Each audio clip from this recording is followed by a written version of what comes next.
புத்தூர் வள்ளலார் கோவிலிலிருந்து தொடங்கிய ஆம்ஸ்ட்ராங் நினைவேந்தல் ஊர்வலம் சமாதி வந்தடைந்தது. புதிய கட்சிக்கான பெயரையும் கொடியையும் இன்னும் சற்று நேரத்தில் வெளியிட உள்ளார் ஆம்ஸ்ட்ராங்கின் மனைவி பொற்கொடி. புத்தூர் வள்ளலார் கோவிலிலிருந்து தொடங்கிய ஆம்ஸ்ட்ராங் நினைவேந்தல் ஊர்வலம் சமாதி வந்தடைந்தது. புதிய கட்சிக்கான பெயரையும் கொடியையும் இன்னும் சற்று நேரத்தில் ஆம்ஸ்ட்ராங்கின் மனைவி பொற்கொடி வெளியிட இருக்கிறார். இது குறித்தான கூடுதல் விவரங்களோடு நமது செய்தியாளர் சுப்பிரமணியன் இணைகிறார். வணக்கம் சுப்பிரமணியன், கூடுதல் விவரங்களை வழங்கலாம்.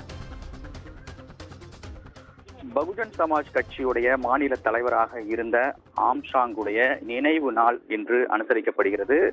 அவருடைய நினைவிடத்தில் அதற்கான ஏற்பாடுகள் துரிதமாக நடந்து கொண்டிருக்கிறது.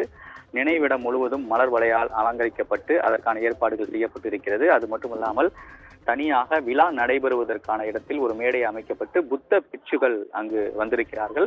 அவர்கள் அந்த சடங்குகளுடன் அந்த நினைவு நிகழ்ச்சியை தொடங்கி வைக்க இருக்கிறார்கள். மேலும் ஆம்ஸ்ட்ராங்குடைய சிலை திறப்பு விழாவும் இங்கு நடைபெற இருக்கிறது. குறிப்பாக இந்த புத்த பிட்சுகளுடைய சடங்குகள் முடிந்த பிறகு அந்த சிலை திறப்பு விழா நடைபெற இருக்கிறது. ஏற்கனவே உயர்நீதிமன்றத்தில் இந்த சிலை திறப்பதற்கான அனுமதியை தமிழக அரசு அனுமதி வழங்கியிருந்தது. அதாவது இந்த ஆம்ஸ்ட்ராங் உடல் அடக்கம் செய்யப்பட்ட திருவள்ளூர் மாவட்டம் புத்தூர் நினைவிடத்தில் அவருக்கு முழு உருவ சிலை வைக்க அனுமதி கோரி அவரது மனைவி பொற்கொடி மாவட்ட கலெக்டரிடம் விண்ணப்பித்திருந்தார். ஆனால் எந்த பதிலும் இல்லாத காரணத்தினால் சென்னை உயர்நீதிமன்றத்தில் பொற்கொடி வழக்கு தொடர்ந்தார். அந்த மனுவை விசாரித்த நீதிபதி மாவட்ட கலெக்டர் சிலை வைக்க அனுமதி உள்ளதாக கூறி அதற்கான நகல் அரசு தரப்பில் நீதிமன்றத்தில் தாக்கல் செய்யப்பட்டது. அதன் அடிப்படையில் இன்று அந்த சிலை திறப்பு விழாவும் நடைபெற இருக்கிறது. முன்கூட்டியே இங்கு பலத்த பாதுகாப்பு ஏற்பாடுகளும் செய்யப்பட்டிருக்கிறது.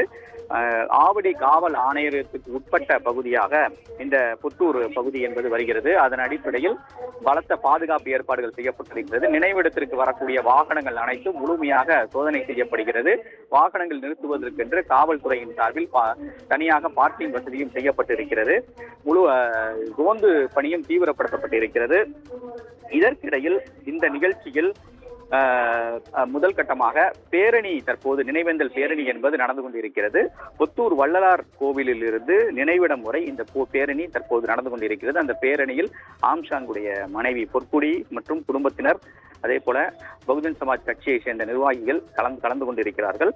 அவர்கள் இந்த நினைவிடம் நோக்கி தற்போது பேரணியாக வந்து கொண்டிருக்கிறார்கள். மேலும் பகுஜன் சமாஜ் கட்சியில் ஏற்பட்டிருக்கக்கூடிய உட்கட்சி பூசல் காரணமாக இன்று பொற்கொடி புதிய கட்சி தொடங்குவதற்கான அறிவிப்பை வெளியிட இருப்பதாக தகவல்கள் வெளியாகி இருக்கிறது. அதனை மேடையிலேயே அவர் அறிவிப்பார் என்று கட்சி தரப்பில் சொல்லப்படுகிறது.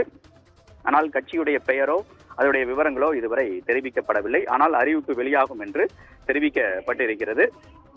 மேலும் இந்த நினைவேந்தல் நிகழ்ச்சியில் விடுதலை சிறுத்தைகள் கட்சியுடைய தலைவர் தொல் திருமாவளவன், அதே போல நாம் தமிழர் கட்சியுடைய தலைமை ஒருங்கிணைப்பாளர் சீமான், பாஜகவுடைய மாநில தலைவர் நயினார் நாகேந்திரன் உள்ளிட்ட அரசியல் கட்சி பிரமுகர்களும் பங்கேற்க இருக்கிறார்கள். ஆம்ஸ்ட்ராங்குடைய சிலையை உச்சநீதிமன்ற தலைமை நீதிபதி கவாய் அவர்களுடைய தாயார் திறந்து வைக்க இருப்பதாக தெரிவிக்கப்பட்டிருக்கிறது. மேலும் அந்த நிகழ்ச்சி நடத்தப்படக்கூடிய இடம் முழுவதும் காவல்துறை குவிக்கப்பட்டு கண்காணிக்க பணி என்பது தீவிரப்படுத்தப்பட்டிருக்கிறது. சிசிடிவி காட்சிகளும் கேமராக்களும் பொருத்தப்பட்டு இருக்கிறது. அதன் மூலமாகவும் போலீசார் கண்காணிப்பு பணிகள் தீவிரப்படுத்தியிருக்கிறார்கள். எந்த ஒரு அசம்பாவித சம்பவம் நிகழாமல் தடுப்பதற்கான பல்வேறு கட்ட நடவடிக்கைகளை போலீசார் மேற்கொண்டு வருகிறார்கள். இது மட்டுமல்லாமல் செங்குன்றத்திலிருந்து புத்தூர் வரக்கூடிய சாலை முழுவதுமாக காவல்துறையினர் முக்கிய இடங்களில் சோதனை சாவடிகளை அமைத்து கண்காணிக்கக்கூடிய பணியில் ஈடுபட்டு இருக்கிறார்கள். அதே போல ஆம்ஸ்ட்ராங் கொல்லப்பட்ட பெரம்பூர் வேணுகோபால் தெருவிலும் போலீசார் குவிக்கப்பட்டு அங்கும் கண்காணிப்பு பணி என்பது தீவிரப்படுத்தப்பட்டிருக்கிறது.